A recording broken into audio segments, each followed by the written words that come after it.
오늘 아침 하나님께서 저희들에게 주시는 말씀은 우리 구약 성경 447면 우리 사무엘상 23장 7절에서 14절까지의 말씀입니다. 사무엘상 23장 6절에서 14절 제가 말씀을 봉독합니다. 하나님의 말씀을 경청하시기 바랍니다. 아히멜렉의 아들 아비아달이 그일라 다윗에게로 도망할 때에 손에 에봇을 가지고 내려왔더라. 다윗이 그일라에 온 것을 어떤 사람이 사울에게 알림해 사울이 이르되 하나님이 그를 내 손에 넘기셨도다. 그가 문과 문 빗장이 있는 성읍에 들어갔으니 갇혔도다. 사울이 모든 백성을 군사로 불러 모으고 그일라로 내려가서 다윗과 그의 사람들을 에워싸려 하더니 다윗은 사울이 자기를 해하려 하는 음모를 알고 제사장 아비아달에게 이르되 에봇을 이리로 가져오게 하고 다윗이 이르되 이스라엘 하나님 여호와여 사울이 나 때문에 이 성읍을 멸하려고 그일라로 내려오기를 꾀한다 함을 주의 종이 분명히 들었나이다. 그일라 사람들이 나를 그의 손에 넘기겠나이까? 주의 종이 들은 대로 사울이 내려오겠나이까? 이스라엘의 하나님 여호와여 원하건대 주의 종에게 일러 주옵소서 하니 여호와께서 이르시되 그가 내려오리라 하신지라. 다윗이 이르되 그일라 사람들이 나와 내 사람들을 사울의 손에 넘기겠나이까 하니 여호와께서 이르시되 그들이 너를 넘기리라 하신지라. 다윗과 그의 사람 600명가량이 일어나 그일라를 떠나서 갈 수 있는 곳으로 갔더니 다윗이 그일라에 피한 것을 어떤 사람이 사울에게 말하며 사울이 가기를 그치니라. 다윗이 광야의 요새에도 있었고 또 십광야 산골에도 머물렀으므로 사울이 매일 찾되 하나님이 그를 그의 손에 넘기지 아니하시니라. 아멘. 이 땅에 있는 모든 피조물들은 하나님을 의지해야만 살아갈 수 있는 그런 의존적 존재로 하나님이 창조를 하셨습니다. 그래서 이 땅에 있는 모든 피조물들은 자신의 필요를 스스로 충족시키기 위해서 그런 필요들을 만들어낼 수 있는 능력이 없습니다. 그것은 인간도 마찬가지입니다.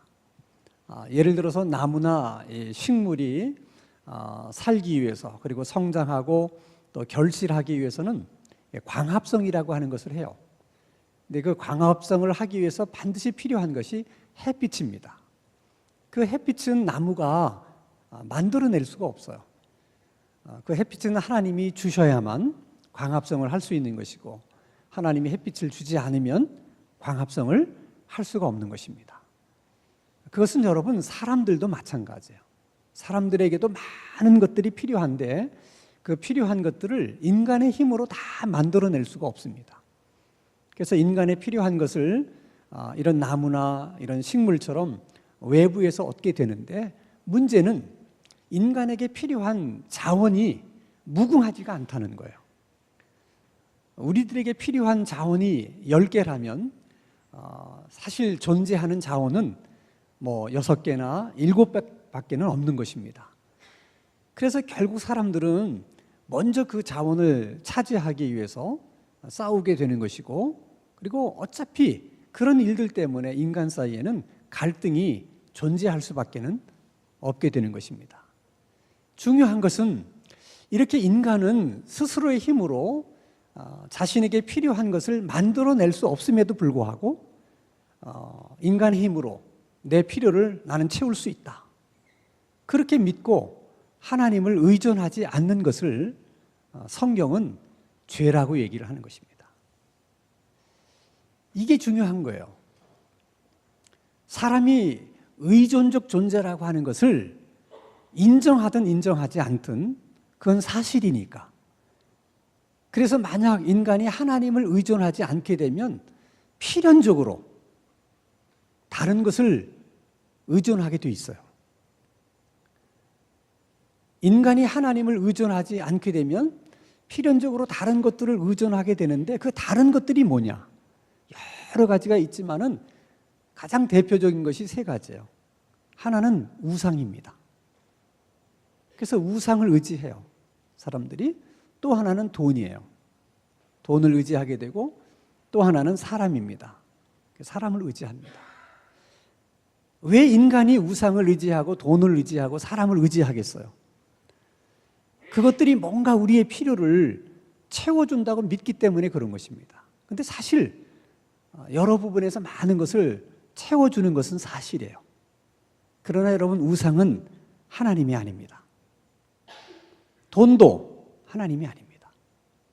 사람 역시 하나님이 아닙니다. 그래서 그런 것들이 우리 삶의 필요를 많은 부분 채워주는 것은 사실이지만은 그것들은 하나님이 아니기 때문에 궁극적으로 우리의 모든 필요를 채워줄 수 없습니다.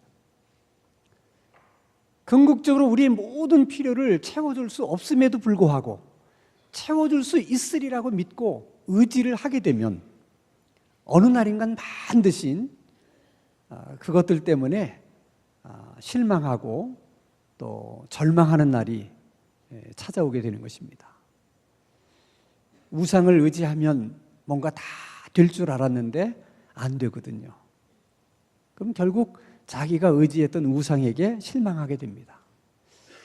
돈이면 다 될 줄 알았는데 어느 날 보니까 그렇지 않다는 걸 깨닫게 됩니다. 결국 돈 때문에 실망하게 돼요. 사람 의지하면 다 될 줄 알았는데 결국 그렇지 않다는 것을 또 알게 되면서 사람에게도 실망하게 됩니다. 푸시킨이라는 시인이 이런 시를 노래한 적이 있었습니다. 삶이 그대를 속일지라도 슬퍼하거나 노여워하지 말라. 근데 사실은 여러분, 삶이 우리를 속이는 게 아닙니다. 우리가 우리 자신을 속이는 것이고 우리가 우리 자신에게 속는 거예요.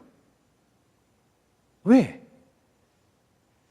나의 필요를 다 채워줄 수 없는 것들을 채워줄 수 있으리라고 믿고 그것들을 의지하고 살았기 때문에 결국 우리가 다 실망하게 되는 것이거든요.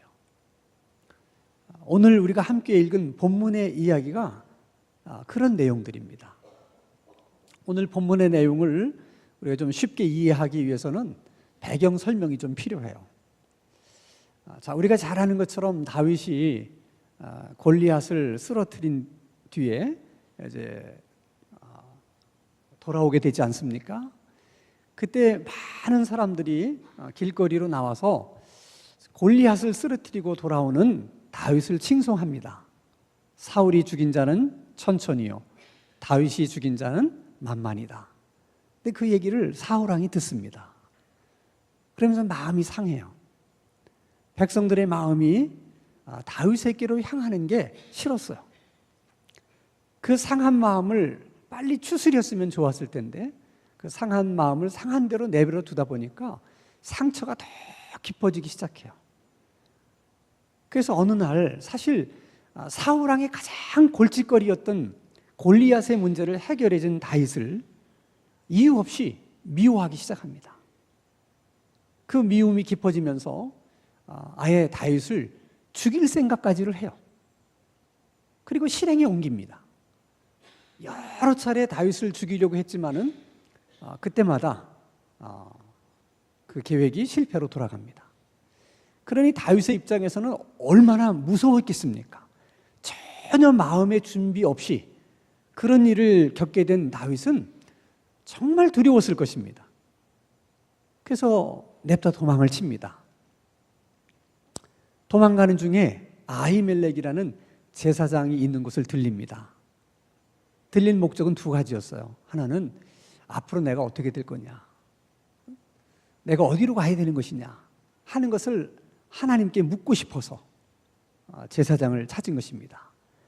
또 한 가지는 너무 황급하게 도망을 치다 보니까 도망치는 데 필요한 무기라든지 음식을 준비하지를 못했어요.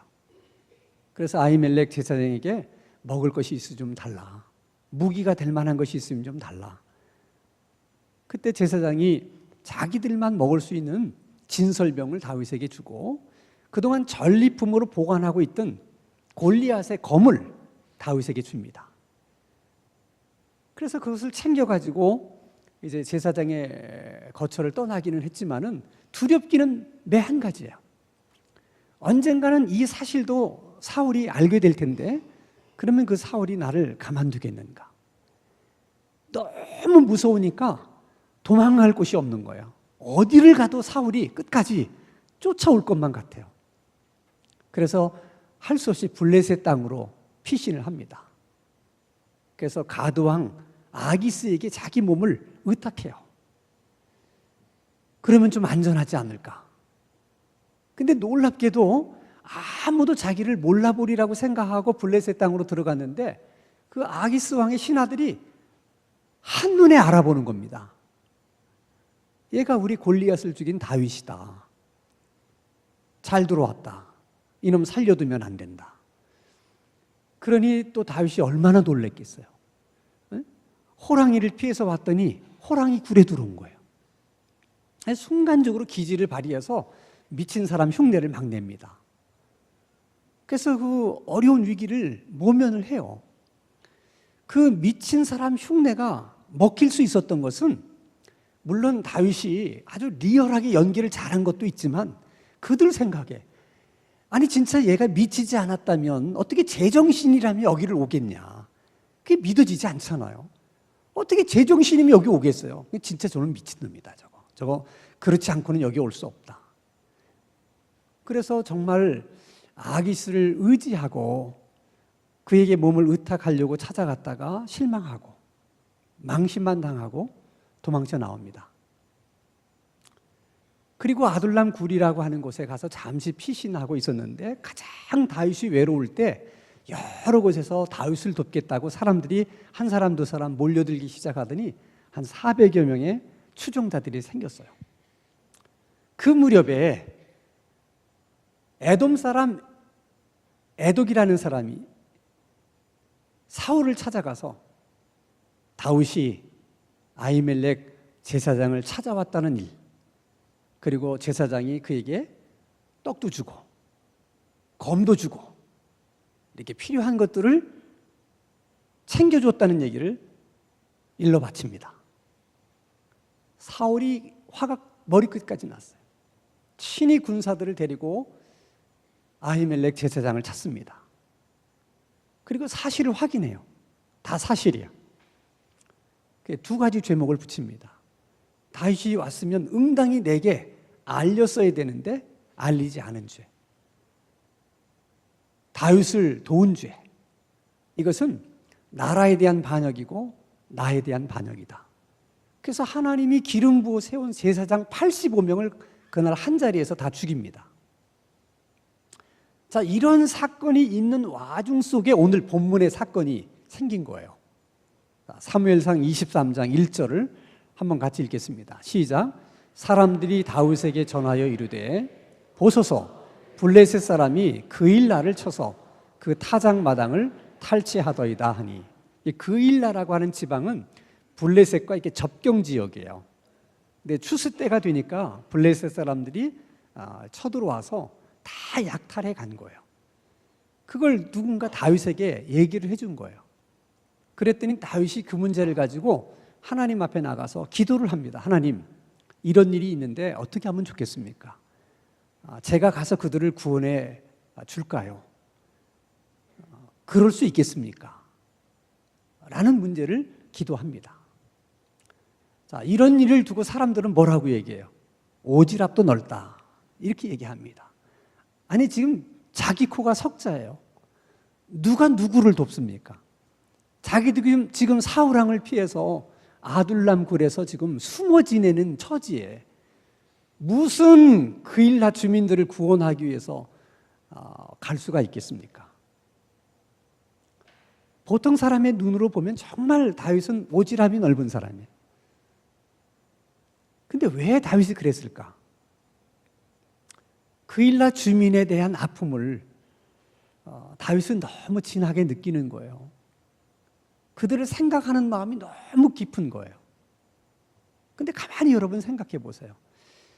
그렇게 백성들이 어려움을 당했을 때 그 백성들을 정말 구원해 줘야 될 사람이 누굽니까? 그 나라 왕이에요. 당연히 왕이 자기 백성을 보호해 줘야 되는 거 아닙니까? 그러면 그 일은 누가 도와줘야 돼요? 사울 왕이. 근데 사울 왕에게는 그런 마음이 없어요. 근데 다윗에게는 그런 마음이 있었다는 거예요. 다윗은 왕이 아니었음에도 불구하고 왕의 마음을 갖고 있었고, 사울 왕은 왕이었음에도 불구하고 왕의 마음이 없었어요. 그러면 누가 왕이 되면 좋겠어요? 그래서 하나님이 사울 왕을 패하고 다윗을 왕으로 세우는 거예요. 중요한 것은 사울 왕이 처음부터 왕의 마음이 없었던 게 아니에요. 그도 처음에는 백성을 생각하는 마음이 있었어요. 그런데 다윗에게 집착하는 순간부터 그 마음을 잃어버린 거예요. 여러분, 왕이 왕의 마음을 잃어버리면 왕의 자리도 함께 잃어버립니다. 그게 중요한 거예요. 그래서 잠언서 4장 23절에 우리가 무릇 지킬 만한 것들 중에 뭐를 지켜야 된다? 마음을 지켜야 된다. 생명의 근원이 마음을 지키는 데서 있는 것이다 라고 얘기를 합니다. 마음을 지키지 못하면 자리도 지킬 수가 없는 거예요. 자, 여러분, 박근혜 대통령의 탄핵을 두고 지금까지도 찬반 양론이 있어요. 사람들은 저마다 자기의 관점이 있기 때문에 생각하는 것이 다를 수 있어요. 그러나 그런 문제를 오늘의 본문의 관점에서 보면, 또 성경의 관점에서 보면 그것은 대통령으로서의 마음을 잃어버렸기 때문이라고 설명할 수 있어요. 사울 왕이 다윗에게 집착하면서 왕의 마음을 잃어버렸던 것처럼 어쩌면 전 박근혜 대통령도 최순실이라는 한 여자에 너무 집착하면서 국민들을 생각하는 마음을 잃어버린 것은 아닌가 하는 생각을 하죠. 백성들을 생각하는 마음보다 그 한 사람을 생각하는 마음이 너무 컸다는 거예요. 그것은 여러분, 대통령만의 문제가 아니에요. 목사가 목사의 마음을 잃어버리면 목사라는 자리도 잃어버리게 됩니다. 아내가 아내의 마음을 잃어버리면 아내라는 자리를 잃어버릴 수 있어요. 그건 남편도 마찬가지입니다. 남편이 남편으로서의 마음을 잃어버리면 남편의 자리를 잃어버릴 수 있다는 거예요. 마음을 지킨다는 것이 그렇게 중요한 문제입니다. 다윗이 기도했을 때 하나님이 가라, 가서 그들을 구원해내라, 너 그렇게 할 수 있다 라고 말씀해 주셨어요. 그래서 자기와 함께한 자기 지지자들에게 얘기를 합니다. 그랬더니 그들이 펄쩍 뜁니다. 안 된다는 거예요. 그 안 된다는 이유를 이렇게 얘기합니다. 사무엘상 23장 3절입니다. 같이 읽습니다. 시작. 다윗의 사람들이 그에게 이르되 보소서 우리가 유다에 있기도 두렵거든 하물며 그일라에 가서 블레셋 사람들의 군대를 치는 일이나이까 한지라. 두 가지를 얘기해요. 하나는 우리가 군사를 다 모아봐야 한 400여 명 되는데 이 사람들 데리고 가서 블레셋이라는 한 나라와 전쟁을 벌인다는 것은 이거는 있을 수가 없습니다. 그게 어떻게 가능하겠습니까? 하는 거예요. 또 하나는 우리가 지금 사울 왕이 두려워서 이렇게 아둘람 굴에 모여서 숨어 지내고 있는데 우리가 그일라로 가게 되면 우리들이 노출이 됩니다. 그러면 위험해질 수 있습니다. 그러니까 그 일은 절대로 안 됩니다 라고 얘기를 해요. 그러자 다윗이 또 한 번 하나님께 묻습니다. 그들의 얘기가 틀렸기 때문에 다윗이 또 기도하는 게 아니에요. 그들의 얘기는 구구절절이 다 맞는 얘기예요. 그러나 그럼에도 불구하고 그 그일라 주민들에 대한 다윗의 마음이 너무 절실했기 때문에 또 기도를 한 거예요. 그랬더니 하나님이 재차 확인해 줍니다. 가라. 그리고 그들을 구원해내라. 그래서 이제 그들을 다 설득을 시켜가지고 내려갑니다. 자, 그 결과는 사무엘상 23장 5절입니다. 같이 읽습니다. 시작. 다윗과 그의 사람들이 그 일나로 가서 블레셋 사람들과 싸워 그들을 크게 쳐서 죽이고 그들의 가축을 끌어오니라. 다윗이 이와 같이 그 일나 주민을 구원하니라. 참 잘된 일이에요. 네, 문제는 이때 일어나게 됩니다. 7절 말씀을 한번 같이 읽습니다. 시작. 다윗이 그 일나에 온 것을 어떤 사람이 사울에게 알림해 사울이 이르되 하나님이 그를 내 손에 넘기셨도다. 그가 문과 문 빗장이 있는 성읍에 들어갔으니 갇혔도다. 한 사람이 사실을 사울에게 가서 일러 바쳤습니다. 이런 경우를 두고 은혜를 뭘로 갚는다? 원수로 갚는다.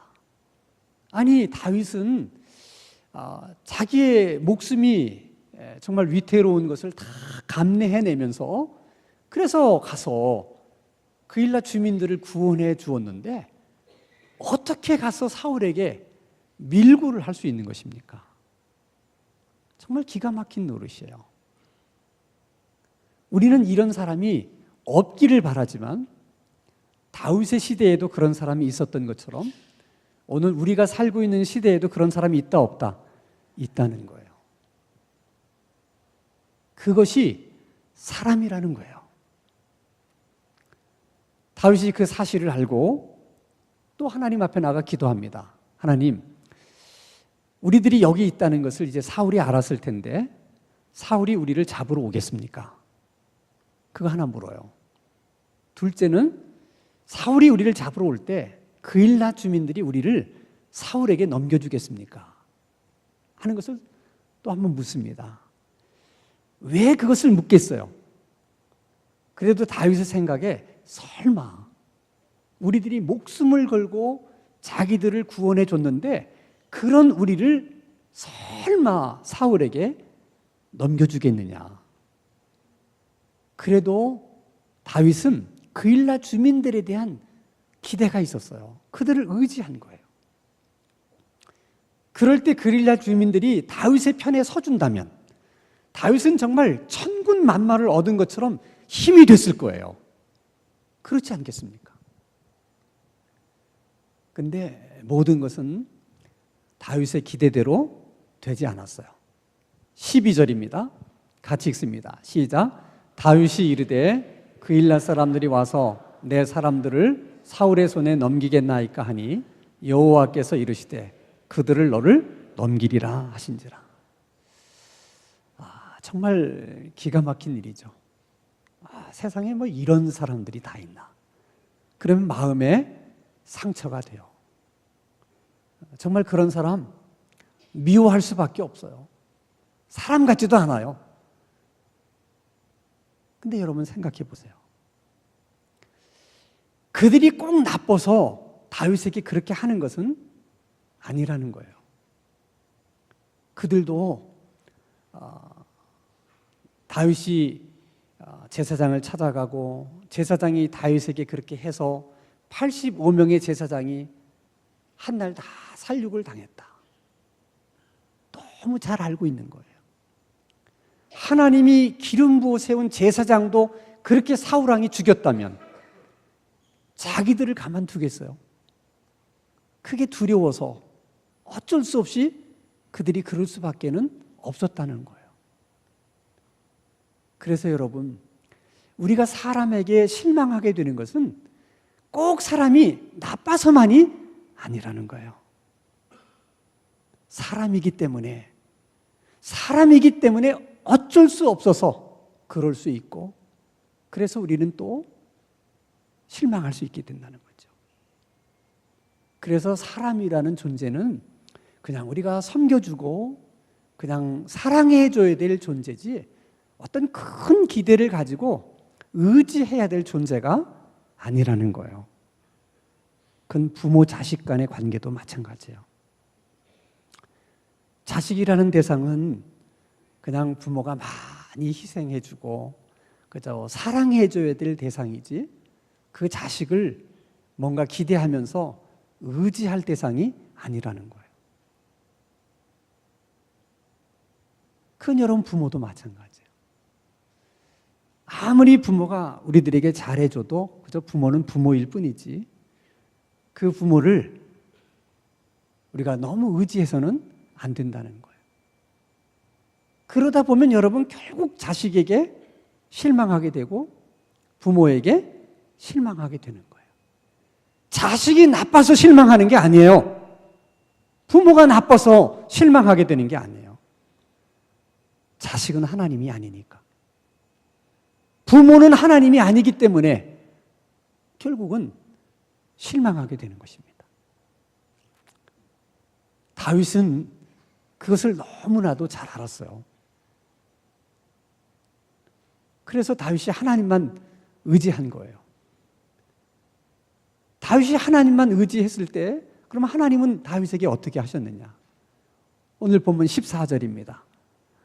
같이 읽겠습니다. 시작. 다윗이 광야의 요새에도 있었고 또 십광야 산골에도 머물렀으므로 사울이 매일 찾되 하나님이 그를 그의 손에서 넘기지 아니하십니다. 왜 다윗이 사울에게 잡히지 않았을까? 그건 미꾸라지처럼 잘 도망 다녀서도 아니고 사울왕이 듬성듬성 다윗을 쫓았기 때문도 아니라는 거예요. 하나님이 다윗을 사울에게 넘겨주지 않으셨기 때문에 아무리 사울이 애를 써서 다윗을 찾으려고 했고 그를 잡으려고 했지만 찾을 수 없었고 잡을 수 없었다는 거예요. 그래서 여러분 하나님만을 의지해야 되는 거예요. 다윗이 이런 경험과 이런 배경을 가지고 하나님의 은혜를 고백한 시편이 있어요. 그게 시편 34편입니다. 8절에서 10절 말씀을 우리 한번 같이 읽겠습니다. 시작. 너희는 여호와의 선하심을 맛보아 알지어다. 그에게 피하는 자는 복이 있도다. 너희 성도들아 여호와를 경외하라. 그를 경외하는 자에게는 부족함이 없도다. 젊은 사자는 궁핍하여 줄일지라도 여호와를 찾는 자는 모든 좋은 것에 부족함이 없으리로다. 같은 말을 여러 방법으로 표현해요. 하나님께 피하는 자가 복이 있다. 하나님을 경외하는 자는 부족함이 없다. 하나님을 찾는 자는 모든 것에 부족함이 없을 것이다. 똑같은 얘기를 계속 다르게 표현하는데 거기서 하나님께 피하는 자, 그게 하나님을 의지하는 자예요. 하나님을 경외하는 자, 그가 하나님을 의지하는 자예요. 하나님을 찾는 자, 그가 하나님을 의지하는 자예요. 여호와를 의지하는 자가 복이 있도다. 여호와를 의지하는 자는 부족함이 없을 것이다. 여호와를 의지하는 자는 모든 좋은 곳에 부족함이 없을 것이다. 이것은 다윗의 경험 속에서 나오는 얘기예요. 그래서 우리가 하나님만을 의지해야 된다는 거예요. 그럼 우리가 어떻게 하나님을 의지할 수 있는 것인가? 기도하는 거예요. 기도하는 것이 하나님을 의지하는 거예요. 하나님을 의지하다 보면 기도하게 돼 있어요. 그래서 다윗의 생애 가운데 다윗이 언제부터 기도의 사람으로 바뀌는가? 블레셋 땅에 들어갔다가 실망하고 망신만 당하고 나온 이후부터 다윗이 기도하기를 시작해요. 자, 그일라 사람들을 구원할 수 있겠습니까? 가라. 자기를 지지하고 따르는 자들에게 얘기합니다. 그랬더니 안 된다는 거예요. 그때도 여러분, 다윗이 만약 자기를 지지하는 그 400명의 사람을 의지했다면 하나님께 더 이상 기도할 필요가 없어요. 왜냐하면 그들이 말이 틀린 말이 아니거든요. 그들의 말이 다 자기를 위하는 말이거든요. 무슨 하나님께 기도할 필요가 있습니까? 그냥 그들의 말을 따르면 되는 거지. 그러나 그 와중에도 다윗은 자기를 지지해주는 그들을 의지하지 않았어요. 그때도 다윗은 하나님을 의지합니다. 그래서 그 문제를 다시 하나님께 가지고 나가서 하나님께 기도하는 거예요. 우리는 기도라는 것을 통해서 하나님 의지하는 것을 끊임없이 배우는 거예요. 그것을 배우면서 또 기도하게 돼요. 근데 만약 우리가 기도 없는 삶을 살면, 기도하지 않고 생활하게 되면 어쩔 수 없이 우리는 다른 것을 의지할 수밖에 없게 됩니다. 그리고 우리가 의지하는 그것 때문에 언젠가는 반드시 실망하게 되고 그것 때문에 마음의 상처를 입게 되는 날이 있게 되는 것입니다. 여러분, 하나님 외에 아무것도 의지할 것이 없습니다. 여러분, 돈도 하나님이 아니고 사람도 하나님이 아닙니다. 오직 유일하신 여호와, 그분만이 우리가 의지할 하나님이십니다. 그래서 여러분, 복음성가 중에 오 신실하신 주라는 복음성가가 있는데 가사가 너무 은혜로워요. 한 번도 하나님은 나를 버리신 적이 없다. 언제나 공평과 은혜로 나를 지켜주셨다. 신실하신 주님, 내 너를 떠나지도 않으리라, 내 너를 버리지도 않으리라 약속하셨던 주님, 그 약속을 지키사 이후로도 영원토록 우리를 지켜주시리라고 우리는 확신한다. 우리가 그 찬양 1절 2절을 한번 같이 불러보겠습니다.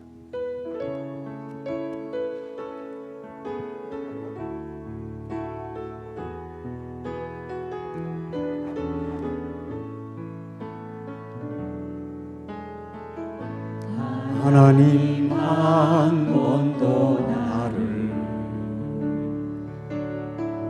실망시킨 적 없으시고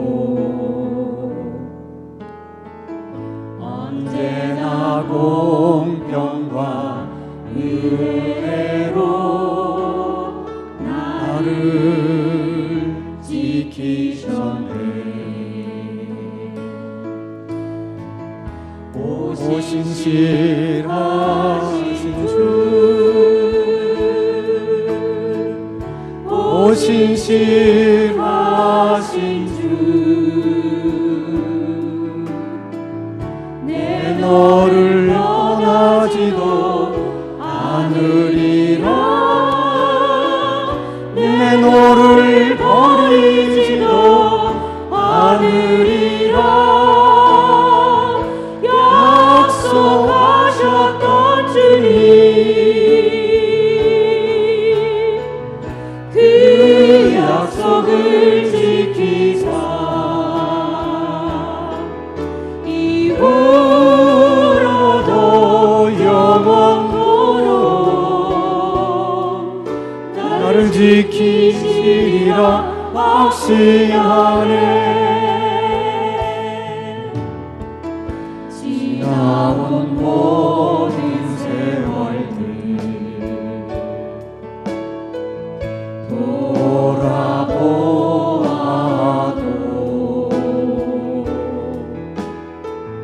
그 어느 것 하나 주의 손길 안 미친 것 전혀 없네.